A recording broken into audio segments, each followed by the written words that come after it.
My wife and I, both mid-30s, have been happily married for 9 years. We don't have any kids and don't want kids. We had the what-if talk before getting married. She told me she would want to have an abortion if she ever got pregnant.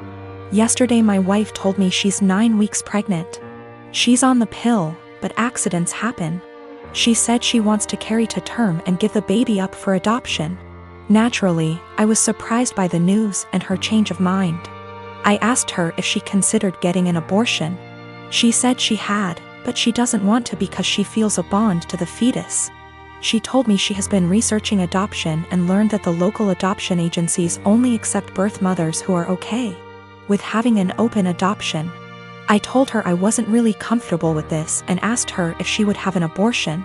She started crying and spent the night at her sister's place. She won't answer my phone calls. I'm uncomfortable with this for a few reasons. I was adopted at birth and my adoptive parents weren't the best. I know this isn't the case for everyone who was adopted, but I can't help but have a negative view about it. A few years ago I tried to find my biological parents to learn my medical history, but I couldn't. I was sore about it for a little while, but it doesn't bother me anymore. My wife is aware of these points. I just don't want to pass on my genes because they're essentially a mystery to me. I also don't like kids. My wife said she actually would prefer to keep the baby, but she knows I wouldn't want to. So she said having an open adoption sounded like a reasonable compromise. I understand why she thinks that, but I still don't want to have any biological children, regardless of how much / little I would be involved in raising him or her. My wife takes birth control for reasons other than contraception. If she ever wanted to stop taking it, I would support her 100%. I realize that I'm an idiot for not getting a vasectomy a long time ago though. It honestly never occurred to me until now. I think because my wife has always been on birth control and said she would have an abortion. I see now that it was irresponsible of me to not get one regardless. I'm going to get snipped.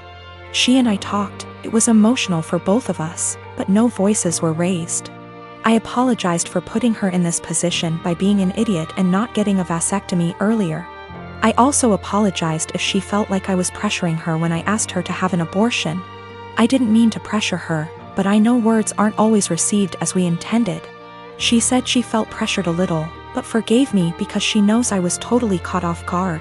She apologized for having a change of heart regarding abortion. She said she was really surprised by her own feelings and hopes I don't feel like she tricked me. I don't. We mutually agreed that it would be good to spend one more night apart to really think. We've always have a strong marriage, and we're both committed to working through this, whatever that may look like. My sister called me saying that her work had an emergency and she needs to get there ASAP and needed me to watch her kids because no one else can. I rushed over there just to find her husband locked in his game room playing video games. I asked her why she called me over if he was home and she said he didn't want to babysit because it was his only day off. Sister left, and I started hanging with the kids. I was changing the baby's diaper and the other kids wanted a snack. I told them to go ask their dad to make them a snack since the baby had a blowout and it was going to take me a while to clean him up. Well, their dad sent them back upstairs and told them to ask me again. After cleaning the baby up, I made the kids a snack and their dad came out to eat and told me not to let the kids interrupt him on his day off. By the way, he works part-time from home, 6 days a week. I kind of snapped at him and told him it was my day off too and that he's a useless father and husband if his wife has to rely on her teenage sister rather than her own husband. He started telling me I was disrespectful and didn't understand how hard parenting is, and I told him he clearly doesn't understand how hard it is either since he considers parenting his own children babysitting. He ended up kicking me out and apparently my sister was forced to come home because he told her she needed to figure it out, since I'm her sister. I feel like I may be the asshole because my sister is mad at me, her husband is mad at me, my mom is mad at me for causing drama, but my dad thinks it's funny and agrees with me. I definitely didn't need to call him names, but I just hate this guy so much. We have argued about things in the past as well, so we already don't have a great relationship. My sister is saying I need to apologize to him and he is threatening to never let me into the kids' lives if I keep disrespecting him. He does not take care of the kids normally. My sister takes them to daycare during the day and then picks them up on her way home. She is the breadwinner and the primary caretaker. I really love those kids and don't have an issue babysitting them. I love hanging out with them. I also don't blame my mother for her being mad at me. Just because of the fact that my sister's dumbass husband texted her and apparently told her a much different version of what happened. He told her I was sitting on my phone the whole time being lazy and the kids kept begging me for a snack. Also, I did not yell at him in front of his kids. It was a private conversation. My husband had a serious injury weeks ago. He's bedridden and his family come to see him every day. Mother-in-law keeps drilling what I need to do to make my husband comfortable but does nothing to help. Just visits every day and sits around expecting to be fed and entertained. Sometimes Bil, his wife and kids join them and turn the house into a mess. Yesterday Mil, her husband and son came again. They checked on my husband then went to sit in the living room for hours. I served them coffee and croissant. Hours later my husband threw up again, second time. I had to take care of changing his clothes and cleaning the sheets to avoid infections. I was exhausted. I came downstairs and mother-in-law looked at me and asked, "Hey, where's our dinner?" I was shocked that after seeing me go up and downstairs many times and cleaning and bringing new sheets and running the washing machine that she'd expect me to prepare dinner.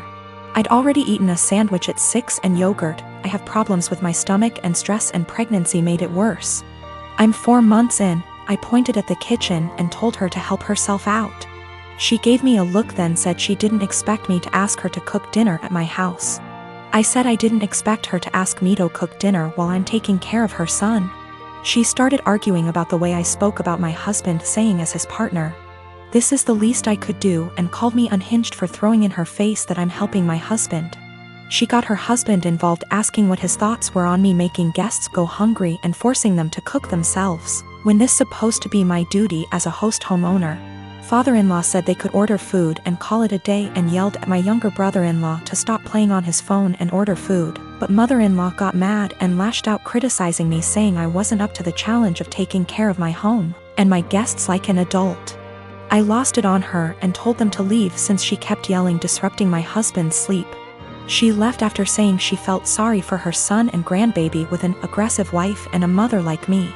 She told everyone and my older brother-in-law said he understood I'd a lot on my plate, but lectured me about how I should have respect for his mom who was a guest, repeatedly saying if that was his wife she wouldn't have acted this way, and that I shouldn't use taking care of my husband against them. He asked me to apologize but I didn't. I have a daughter Sadie with my ex-husband John. We got divorced 5 years ago and I have primary custody while he sees her 2 weekends a month. Last year, he got married to Amanda who has sole custody of her kids from a previous marriage. Amanda is a SOM, not for any health reasons or so on, she just doesn't want to work, while John works at a 9 to 5. He makes good money to support them, but not enough to live in luxury. I have a much higher paying job. Since it's just me and Sadie, I make sure she has the best possible life. She goes to a private school, set her up a college fund, and she has much better things than most kids, phone, clothes, etc. I still manage to raise her to be humble and not take things for granted, and she's one of the hardest working people I know. Always making sure to get good grades and keep her room tidy. Well, the last few times she came back after a weekend at John's, I noticed that the clothes she was bringing back in her duffel are A, not her size and B, much cheaper and poorer quality than what I usually buy for her. I asked her why that is and she told me that while she's at her dad's, Amanda takes away her nice clothes and gives them to her kids while Sadie gets the clothes they buy from Target. I asked her if she wanted them back but she said she didn't mind sharing since all her favorite clothes were kept here. The problem came when I went to pick her up last weekend. I had a business meeting and couldn't drive her over, so Amanda offered to just pick Sadie up from school, which hadn't happened before. When I got there on Sunday, John and Amanda asked me to sit down with them and when Sadie came to hug me, Amanda sent her to her room quite harshly saying her punishment wasn't over yet. I was confused because Sadie very rarely misbehaves. They sat me down in the kitchen and said that it was unfair for Sadie to be going to a private school while her kids go to a public one. So they decided that Sadie would be pulled out of private school and put in the same school as the girls. They also said I should keep up Sadie's punishment because when they told her she blew up at them, told them it wasn't fair, and yelled that Amanda and her kids weren't even her real family, that all they did was steal. I told them in no uncertain terms to off. I would not be pulling my child out of a school she likes, away from her friends, because they can't afford it. I told them they could easily make as much money as me if Amanda started working in her field because she has the qualifications, and the job market is very good. I told them their money problems are not my issue, and if Sadie's items get stolen again or they try to pull her out of school, I'll be taking this to court. They've been blowing up my phone ever since, calling me a selfish. And after telling the story to a friend, he told me I was rubbing my success in their face. But I still don't feel like I did anything wrong. I got temporary guardianship while waiting for a court hearing. We're going to try to get full custody and have John get 1 day a week of visitation, supervised for at least the first few months, and no contact with Amanda or her kids. This way, he still sees Sadie just as much and they can try to repair their relationship, but she doesn't have to go back there. All contact between us is made through emails which are CC'd by my lawyer, and I've asked for Sadie's things back. I've talked to Sadie and we've decided that she's going to try therapy for a little while to help deal with everything that's happened. We've had the hearing and our custody arrangements been modified. Any and all decisions relating to Sadie are made by me, and me alone. John has supervised visitation once a week. And Sadie will continue in therapy to deal with all the issues Amanda and company have caused her. They tried to push for 50/50 custody split on grounds of alienation. So me trying to put Sadie against her father. But we made it clear from the start that we wanted to keep Amanda and her children away, and wanted supervision only because we don't feel safe leaving him alone as of yet, but that we were open to modifications.